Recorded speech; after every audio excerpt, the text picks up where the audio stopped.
भक्तांना संध्याकाळी शांत वातावरणामध्ये या देवी ग्रंथाचा त्या ठिकाणी पाठ करावा सांगू लागलेले.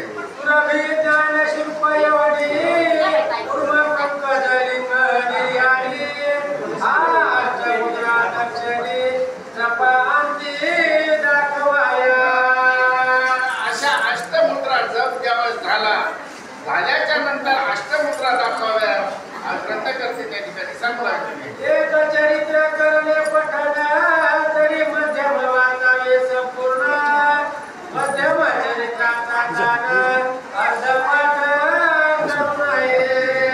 कोण्याही एका म्हणजे त्या ठिकाणी देवीच्या ग्रंथाचा पाठ जर करायचा असेल तर त्या पाठ अर्धा त्या ठिकाणी सोडून करू नये, पूर्णाला पूर्ण त्या ठिकाणी पाठ करावा असा त्या ठिकाणी घाट सांगितलेला आहे.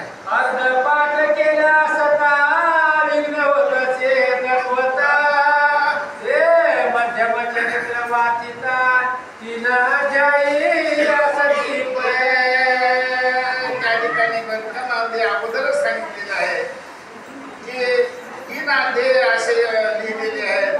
जर तुम्ही पाठ करत असताना अर्धा जर पाठ जर केला तर त्याचे त्या ठिकाणी पातक लागते आणि दोष घडतात असं ग्रंथकर्ते त्या ठिकाणी सांगू लागले. प्रथम चरित्राचा पाठ एकची करू नये स्पष्ट 3 वाचावी चरित्रे श्रेष्ठ अथवा 2 वाचावी. ग्रंथकर्ते सांगायला गेले आहेत ज्यावेळेस सुरुवात करतात तर ते 1 अध्याय नाही घ्यायचा, एक कमीत कमी 2 किंवा 3 त्या ठिकाणी चरित्र घ्यायचे आणि मग त्या ठिकाणी आरती करायची असं त्या ठिकाणी प्रकार सांगायला गेले आहे. ऐसाची अंतचरित्राचा पाठ एकची करू नये स्पष्ट वाचावी 3 पाठ वरिष्ठ अथवा 2 वाचावे. आता शेवट सुद्धा तशाच प्रकारे सांगितलेलं आहे. शेवटच्या त्या ठिकाणी कथेचा जो आहे ते एक तर 2 अध्याय वाचावा किंवा 3 अध्याय घ्या तुमच्या मनाप्रमाणे, पण 1 अध्याय घेऊ नये असं त्या ठिकाणी कवितेने सांगायला लागलेले. कोणत्याही चरित्राचा पाठ नसावा अर्थ साचा ऐसा भगवान संस्कृताचा प्राकृतिक सेना सांगायला गेले आहे.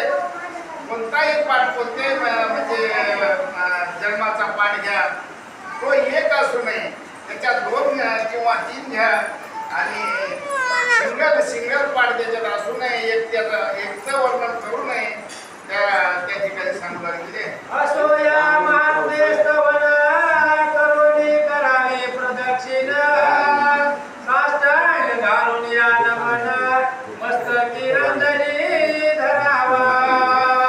त्या ठिकाणी पूर्ण आपल्याला ज्यावेळेस पाठ करायचा असा हेत मनात धरला असेल आपण पूर्ण त्या ग्रंथाला प्रदक्षिणा करायची, साष्टांग नमस्कार करायचा आणि भगवंत बजरंगबलीला त्या ठिकाणी आपल्या कंठामध्ये धरायचं, मस्तकात धरायचं, कंठामध्ये धरायचं. ग्रंथकर्ते पाठ करते वेळेस नियम त्या ठिकाणी सांगू लागले.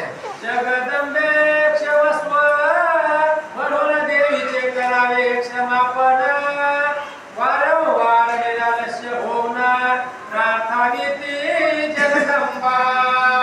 त्या ठिकाणी हात जोडायचे पाठ करत असताना देवी भवानी म्हणजे क्षमा मागतो म्हणून त्या ठिकाणी हात जोडायचे आणि त्या ठिकाणी देवीचं समाधान त्या ठिकाणी करायचं आणि समाधान झाल्यानंतर त्या ग्रंथाला